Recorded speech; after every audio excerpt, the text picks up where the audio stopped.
Salut à tous, bienvenue à Bruxelles. Une fois de plus, nous sommes ici cette semaine pour commenter une très riche actualité européenne.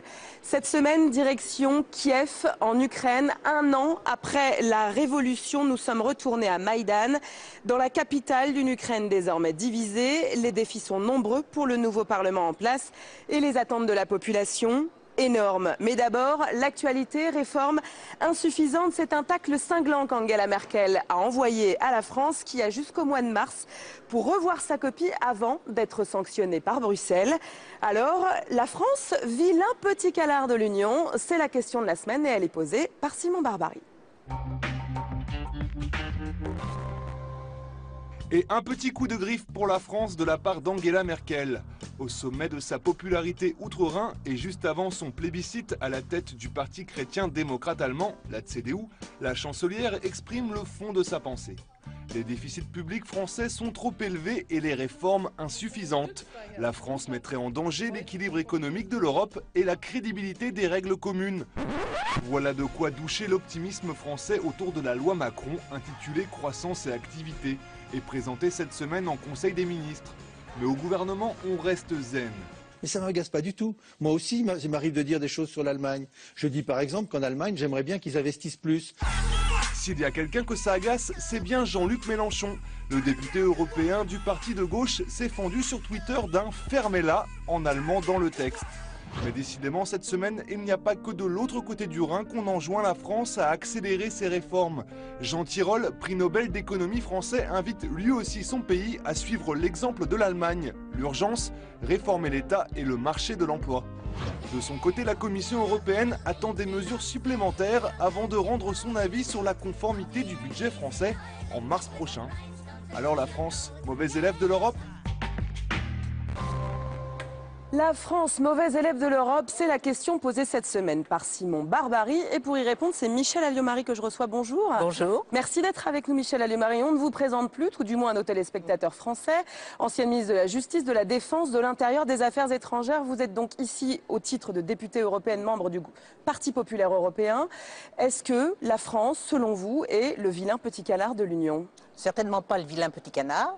Et d'abord, je ne voudrais pas qu'on parle de la France, que l'on parle du gouvernement français qui ne tient pas ses engagements et qui ne mène pas la politique qui serait cohérente avec les exigences européennes, c'est une chose. La France, c'est autre chose. Vous savez l'attachement que j'ai à mon pays et je ne supporte pas qu'on critique mon pays, surtout quand c'est l'action d'un gouvernement. Alors, je vais vous ramener un petit peu en arrière. Vous étiez vous-même aux affaires sous le gouvernement de François Fillon et la présidence de Nicolas Sarkozy. Déjà, à l'époque, vous ne teniez pas les objectifs de convergence, enfin les critères de convergence de Maastricht et les objectifs de déficit et de dette publique. Donc, finalement, est-ce qu'on n'est pas dans une posture à dire le gouvernement de François Hollande et de Manuel Valls et auparavant Jean-Marc Ayrault? Non, pour une raison très simple, c'est que il y avait des efforts et des efforts de réforme profonde qui ont été faits. Souvenez-vous les critiques qu'a eu le gouvernement de François Fillon et de Nicolas Sarkozy lorsque l'on a diminué le nombre des fonctionnaires, puisque en France, nous avons le plus grand nombre de fonctionnaires de toute l'Europe. D'autre part, en ce qui concerne les déficits, n'oubliez pas non plus la crise de 2008, où tous les pays européens, à ce moment-là, ont accru leur déficit pour faire face à cette crise. Alors là, on voit que c'est Mme Merkel quand même qui tient le leadership en Europe. Est-ce qu'on ne va pas trop loin dans cette forme d'allégeance à Berlin? Je ne pense pas qu'il y ait une forme d'allégeance à Berlin. Je crois qu'Angela Merkel, d'ailleurs, elle-même déplore d'être un peu seule à la tête de l'Europe. Et elle rappelle que, effectivement, que ce soit avec Jacques Chirac ou que ce soit avec Nicolas Sarkozy, dans la grande tradition franco-allemande, l'Europe avait une direction, l'Europe avait un poids lorsqu'il y avait l'entente franco-allemande. Ça fait des décennies que l'on dit effectivement que quand le couple franco-allemand marche bien, l'Europe marche bien. Or, dans le monde actuel, nous avons besoin d'une Europe qui marche, à la fois parce qu'il y a une concurrence avec des grands ensembles d'1 milliard d'habitants, et je le dis toujours. On voit que la Chine va passer donc comme première puissance économique mondiale dans l'année 2015. L'Inde n'est pas très loin derrière. Et quand nous voyons le développement technologique de l'Inde, c'est la même chose. L'Amérique latine, malgré les problèmes qu'il y a aujourd'hui un peu liés à la crise, est quand même un continent qui avance considérablement. Il est évident que nous avons besoin de l'Europe. C'est ce que j'essaie d'expliquer. L'Europe est à la traîne. Oui, et puis surtout, il faut qu'on y aille. Moi, si vous voulez, j'avais promis que je retournerai dans les 18 départements de l'euro-circonscription. Depuis que j'ai été élue, je suis retournée dans chacun, parce que je pense que cette politique de proximité est indispensable pour faire comprendre aux gens que l'Europe, c'est pas des contraintes, mais que l'Europe, c'est une nécessité économique si nous voulons garder notre niveau. Un pays de 65 millions d'habitants comme la France, même avec tous ses atouts, ne compte pas par rapport à la Chine d'1 milliard d'habitants, à l'Inde d'1 milliard d'habitants. Nous avons besoin de nous adosser à un ensemble comme l'Europe, qui fait 500 millions d'habitants et qui nous permet d'avoir notamment les moyens de financer une recherche qui nous permette d'avoir la marge technologique d'avance qui va nous permettre effectivement d'être des concurrents sérieux, solides, de nous défendre en quelque sorte face à la Chine, à l'Inde ou à l'Amérique latine dont je parlais tout à l'heure. L'Union européenne a aussi un poids politique et la semaine prochaine, donc, une résolution sur la reconnaissance de la Palestine devrait ou non être votée ici au Parlement européen. Il s'est à peu près passé la même chose la semaine dernière à l'Assemblée nationale. Je voudrais qu'on regarde ces images de Claude Bartolone.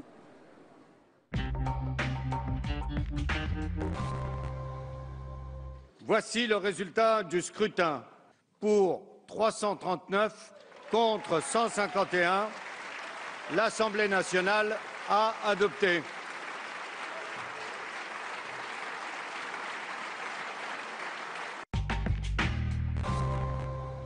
Michel Alliot-Marie, on le voit en France, c'est un vote symbolique, mais après la Suède, après l'Espagne, la semaine prochaine le Parlement européen, est-ce que vous voterez cette résolution de reconnaissance de la Palestine? Il va d'abord falloir savoir quelle résolution sera soumise au vote, car aujourd'hui vous avez une résolution qui vient de la gauche et du Parti socialiste, enfin oui, des socialistes européens. Ceux-ci sont extrêmement divisés. La Suède, qui avait pris cette initiative, a vu son gouvernement être obligé de partir. Oui, donc aujourd'hui il y a vote de budget. Oui, oui, d'accord. Non, mais c'était pas lié à la reconnaissance de la Palestine. Non, mais je dis que ceux qui ont pris l'initiative effectivement ne sont plus là. Il y a énormément de divisions au sein des socialistes sur la résolution qui a été soumise. Il y a une autre résolution qui est celle du PPE qui éventuellement peut venir. Donc je vais attendre de voir quelle sera la résolution qui sera soumise. Si c'est la résolution socialiste, je ne la voterai pas. Et si c'est le PPE?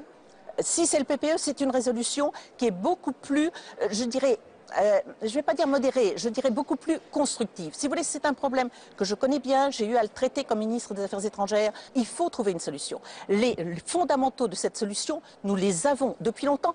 Et d'ailleurs, ce que j'ai constaté, c'est que finalement, il y a une très grande proximité, il y a un quasi-accord sur ces fondamentaux. Les frontières de 67, c'est pas du tout gagné, Madame Alliot-Marie. Écoutez, encore une fois, je crois que quand on discute avec les gens, et je les ai tous vus, en dehors du Hamas, mais je les ai tous vus, eh bien, je crois qu'on est beaucoup plus proche et qu'il y a effectivement des solutions, y compris probablement le point le plus grave, d'ailleurs, me paraît plutôt être Jérusalem comme capitale des deux États qu'autre chose. Et le véritable problème, qui est lié aux frontières dont nous parlions tout à l'heure. Mais le véritable problème, c'est un problème de confiance. C'est-à-dire que chacun dit, s'il doit y avoir un accord, finalement, l'autre ne le respectera pas. Donc, ce sur quoi il faut travailler, c'est beaucoup plus la garantie qu'il y aura cette confiance. Il est évident que si nous voulons réussir cela, il faut que la reconnaissance de l'État palestinien fasse partie de ce tout. Ça a toujours été, si vous voulez, un élément essentiel. Donc, cette reconnaissance mutuelle. Et une reconnaissance mutuelle, la reconnaissance du droit à Israël à vivre tranquillement dans ses frontières. C'est ça ce qu'il faut obtenir, et c'est pas par des déclarations à l'emporte-pièce qui, surtout en ce qui concerne le Parlement européen, qui n'a aucune compétence en la matière, ne sert pas à grand-chose. Ça risque plutôt de crisper une situation plutôt que d'apporter une situation. Dernière question, Michel Alliot-Marie. On voit la situation en Ukraine qui serait potentiellement vers une désescalade. Est-ce que vous y croyez? Est-ce qu'il faut continuer de parler parler à Vladimir Poutine ou est-ce qu'il faut continuer les Écoutez, moi je pense que la première chose, j'ai eu l'occasion dans mes fonctions de rencontrer à plusieurs reprises Vladimir Poutine. Ce n'est pas en l'ostracisant, en ne lui parlant pas, en faisant des annonces en dehors, sans lui avoir dit en direct ce que l'on pense, qu'on fait avancer les choses. Et deuxièmement, ce que je dis aussi, c'est que moi je suis très inquiète de l'escalade verbale, en plus sans contact, à laquelle nous assistons depuis des mois. Il est temps d'aller vers la désescalade avec toutes les garanties que l'on peut prendre, mais ça c'est aussi à nous de le dire. Et l'Europe a un rôle essentiel à jouer, il est temps que l'on entende l'Europe sur le plan international. Et ça c'est ce que j'ai dit aussi à Madame Mogherini. Voilà. Effectivement, il est nécessaire aujourd'hui que l'Europe prenne conscience qu'elle est une puissance politique, autant qu'elle est une puissance économique et qu'elle se comporte comme telle. Donc, le message est passé, j'imagine, à Madame Mogherini, donc la toute nouvelle haute représentante aux affaires étrangères. Merci beaucoup, Madame Alliot-Marie, d'avoir été avec nous. Nous, justement, on s'est rendu un an après le début de la révolution Place Maïdan. Le nouveau Parlement a été mis en place. À l'intérieur, beaucoup de nouveaux et surtout beaucoup de défis. Reportage de Jérôme Rabier.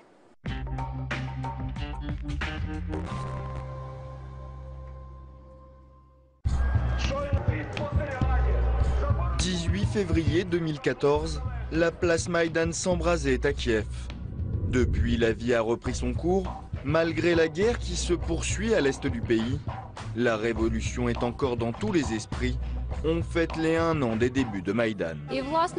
En fait, ces événements qui se sont passés ici même permettent à tous les Ukrainiens de venir ici pour se rappeler de ceux qui sont morts pour la liberté de l'Ukraine et son indépendance.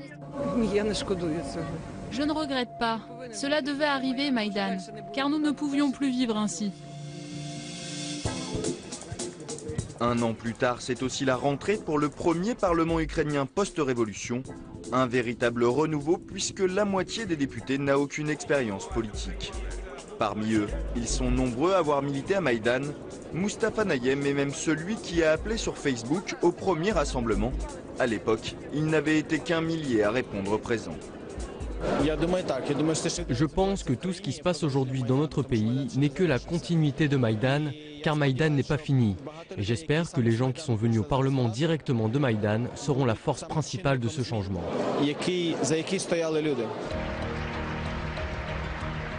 C'est une large coalition pro-européenne qui est désormais au pouvoir.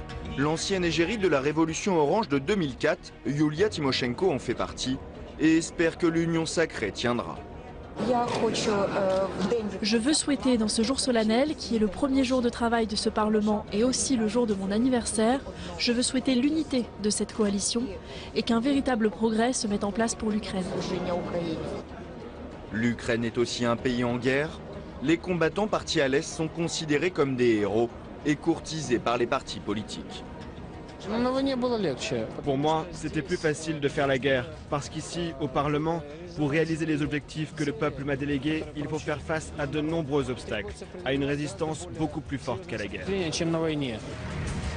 Une union sacrée pour l'indépendance de l'Ukraine qui doit faire face à d'immenses défis. Premier d'entre eux, la situation économique. L'inflation flirte avec les 20% sur 1 an et la grivna, la monnaie locale, s'effondre, aux grandes dames de la population. Qu'est-ce que vous avez à me proposer de pas très cher aujourd'hui? Je peux vous proposer cette pièce-là, ou bien celle-ci ici, ou encore celle-là. Je reçois 1800 grivnas comme retraite. J'ai travaillé pendant 49 ans comme professeur d'histoire et ma retraite est de 1800 grivnas. On cherche les produits les moins chers. On va voir dans tous les marchés de la ville pour comparer, car nous les retraités, on n'a pas le choix. Dans ce marché comme dans le reste du pays, la situation inquiète, et notamment la baisse du pouvoir d'achat. Oui, bien sûr, les prix ont augmenté et ils augmenteront encore. C'est inévitable car des gens sont morts et les villages sont vides. Il n'y a personne pour nourrir le bétail. Les champs sont en jachère. Il n'y a personne pour élever le bétail. Combien c'était il y a quelques mois? Il y a quelques mois, c'était 10 grivnas de moins par morceau, soit 15% moins cher environ. En manque de liquidité, le pays attend 27 milliards de dollars de la communauté internationale. Le conflit avec la Russie et l'accord d'association avec l'UE, signé le 27 juin dernier, bousculent l'économie ukrainienne. On peut déjà parler des côtés positifs de l'accord d'association avec l'Union européenne, car l'UE a ouvert ses marchés à l'Ukraine et durant cette courte période déjà, les exportations vers l'Union européenne ont augmenté de 15%.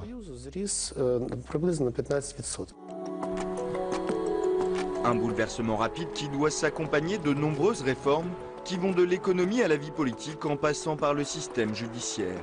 Un défi immense pour la toute jeune Assemblée. Aujourd'hui, on ne peut pas parler d'un problème principal. Il faut plutôt dire que toutes les réformes sont prioritaires. On doit les mettre en place simultanément. Parce que, par exemple, une réforme de l'administration publique ne sera jamais efficace sans une réforme anticorruption.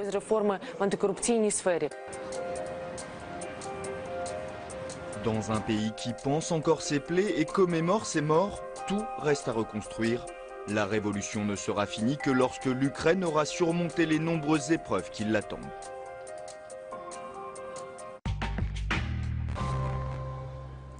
Voilà donc pour ce reportage à Maïdan de Jérôme Rabier. On voit les défis auxquels l'Ukraine est confrontée. Et pour en parler, je reçois Arnaud Danjean. Bonjour. Bonjour. Merci d'être avec nous. Et Juan Fernando López Aguilar, merci d'être avec nous. Vous êtes député européen espagnol, ancien ministre de la Justice. Arnaud Danjean, je me tourne vers vous.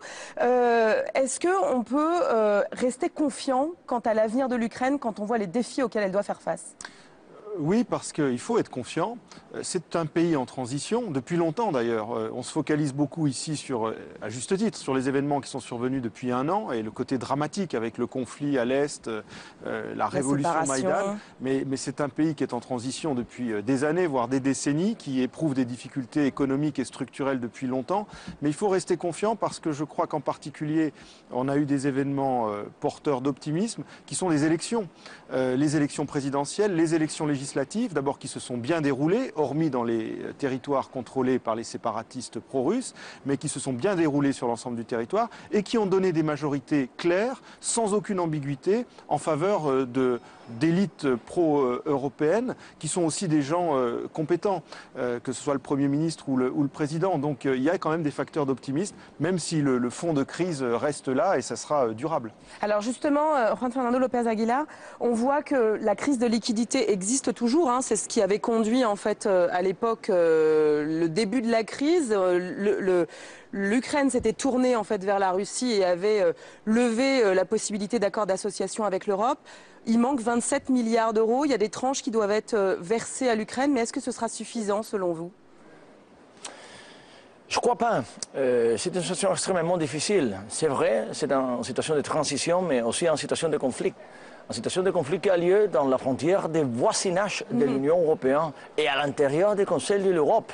Il faut dire que ce n'est pas la première fois que dans l'histoire du Conseil de l'Europe, il y a des pays en conflit entre deux. Ça, c'était le cas de l'Arménie et l'Azerbaïdjan, ça c'est le cas de la Géorgie et la Russie, et pas par accident. Encore une fois, l'Ukraine contre la Russie.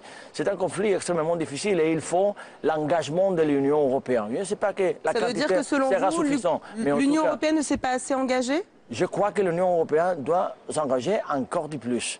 Et doit surtout accroître sa relevance internationale comme un acteur globalement relevant dans la diplomatie et dans la coopération et aussi dans la résolution des conflits dans la région du voisinage direct de l'Union européenne. L'Union européenne est voisine de la Russie, est voisine de l'Ukraine. Alors il faut s'engager avec tous les deux les acteurs. Il faut son mieux pour faire la différence. Alors justement, à ce propos d'engagement de l'Union européenne vis-à-vis de la Russie et donc de Vladimir Poutine, une des députées que nous avons rencontrées à ce nouveau Parlement avait une question à vous poser. Je voudrais qu'on l'écoute.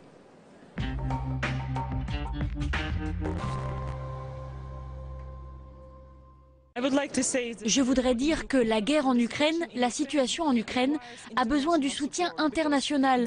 Car soutenir la paix en Ukraine avec l'aide de tous vos investissements, en termes de temps, de moyens et d'argent, c'est la garantie de la stabilité pour l'Europe et pour le monde entier. car l'Ukraine aujourd'hui est un véritable test pour le monde en matière de démocratie.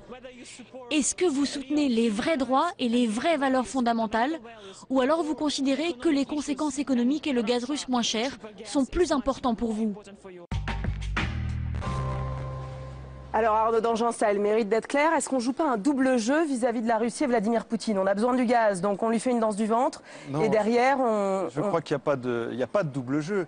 Il y a à faire face avec lucidité et responsabilité à une situation qui est une situation complexe. Oui, on choisit le droit international, en reconnaissant la souveraineté et l'intégrité de l'Ukraine et en la défendant, c'est-à-dire en amenant à des négociations qui respectent cela. Donc on soutient sans ambiguïté le droit international. Ensuite, la façon dont on peut, j'allais dire concrètement, mécaniquement, aboutir à ces résultats, c'est quelque chose d'éminemment compliqué. C'est la diplomatie, c'est comme ça dans tous les conflits. Oui, et dans mais alors toutes les du coup, crises. quand on voit François Hollande se rendre à Moscou et discuter avec Vladimir Poutine, est-ce qu'il n'y a pas une forme de double jeu? Non, je crois qu'il faut évidemment discuter.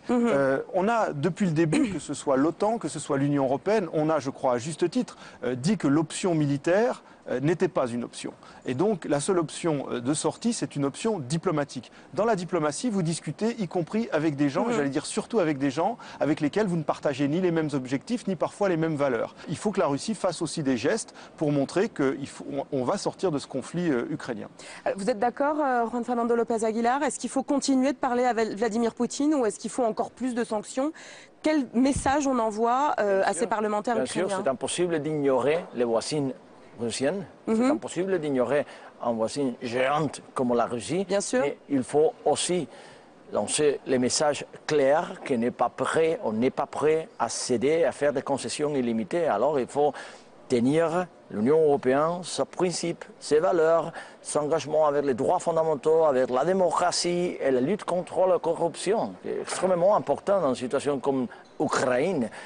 Alors, je crois que la position forte vers la Russie est en train de faire la différence, est en train d'être significatif. La Russie a accusé l'impact des sanctions économiques, de la punition économique. La situation de la Russie n'est pas facile, mais ignorer la Russie n'est pas un choix. Alors, de la part de l'Union européenne, pas seulement des États membres, c'est le cas de François Hollande, le président de la France, mais aussi des autorités européennes, directement européennes. Il faut s'engager en Vous parlez de Federica Mogherini, la haute pour représentante. résoudre une situation, parce qu'on ne peut pas oublier qu'il y a un conflit là-bas, il y a la guerre là-bas, il y a la guerre à l'est de l'Ukraine entre la Russie, intervention militaire directe. Alors il faut faire la différence avec la diplomatie européenne, il faut faire des sanctions économiques, il faut changer l'attitude, mais il faut aussi comprendre la psychologie et des Oui, mais alors est-ce intérêts qu'on n'est pas dans un double nationaux jeu, Monsieur López Aguilar, quand d'un côté on va le voir parce qu'on a besoin du gaz russe, parce qu'on a un problème énergétique en Europe, et que de l'autre on met en place un embargo, des sanctions qui de toute façon finissent aussi par assécher les propres producteurs européens? Ce n'est pas la première fois dans l'histoire de l'humanité qu'il y a telle des contradictions dans la gérance d'un conflit. Bien sûr, il nous faut l'énergie russienne. Mais il faut aussi parler de la politique et parler diplomatiquement de la résolution des conflits avec l'Ukraine. Augmenter les sanctions ou pas, Arnaud Danjean? Non, je crois que les sanctions sont déjà fortes.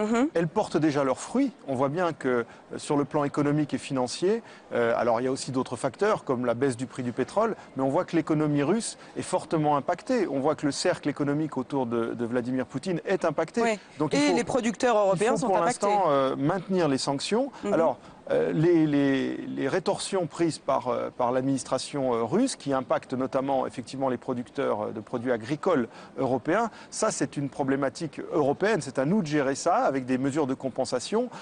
Ça montre bien la nécessité pour tout le monde de sortir de cette crise et d'en sortir par le haut. Mais là, la balle est largement dans le camp de la Russie.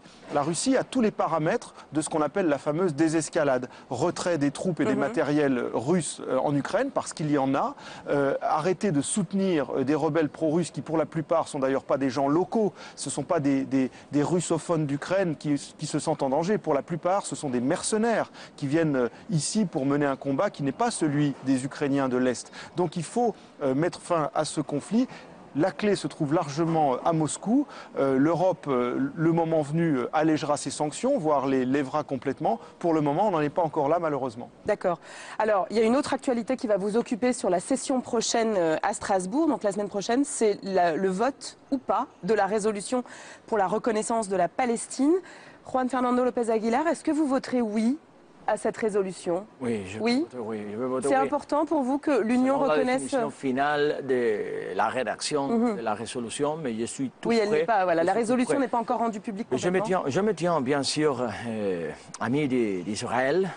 J'étais ministre de la Justice, j'ai fait une politique vers l'État d'Israël et je continue, je préside l'intergroupe parlementaire d'antisémitisme, que c'est très important et substantiel pour Israël. Donc pour vous, reconnaître la Palestine n'est pas aller contre Israël. Je défends le droit d'Israël à l'existence dans des frontières de sécurité et des conditions pacifiques avec tous ses voisins.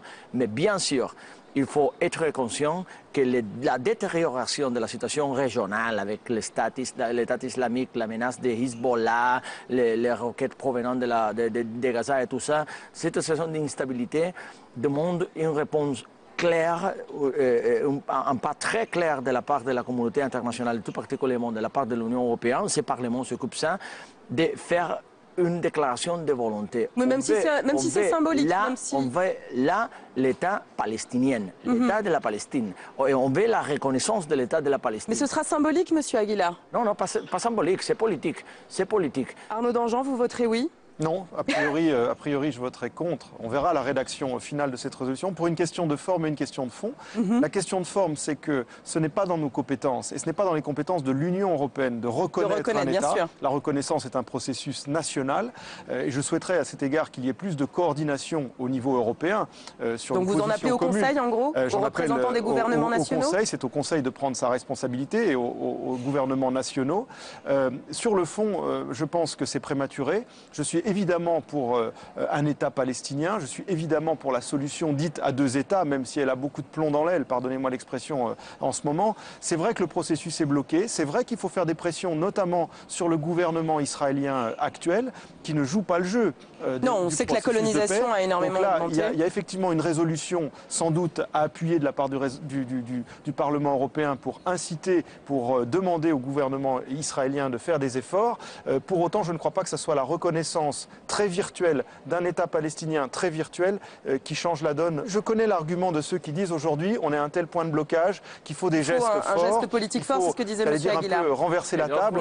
Moi, je pense malheureusement que dans le contexte actuel, ceci n'apportera pas les résultats escomptés. De l'autre côté, la perspective de l'État palestinien n'est pas tellement virtuelle. Il y a la population, il y a les territoires reconnus par la communauté internationale. Oui, mais la colonisation fait qu'aujourd'hui... Mais un territoire 1948, 1967, il y a un territoire et il y a des autorités en place. Il faut la reconnaissance de la communauté internationale. Bien sûr, le Parlement européen, ce n'est pas la dernière mot sur la question de la ratification de la condition étatique de la Palestine. Mais c'est un message politique à adresser justement à la diplomatie des États membres. Eh bien, écoutez... Moi, je ne pense pas que malheureusement le résultat politique sera celui escompté. Si la démarche était aussi vertueuse et qu'elle avait un impact politique fort, je serais prêt à y souscrire. Je pense malheureusement qu'on reste dans le registre symbolique, mais avec des effets pervers, voire contre-productifs, qui sont très importants. Rien faire n'est pas un choix. Bon, écoutez, ça engage de très longs débats la semaine prochaine en session. Merci, messieurs, d'avoir été avec nous. Nous, on se retrouve la semaine prochaine à Strasbourg. Ciao!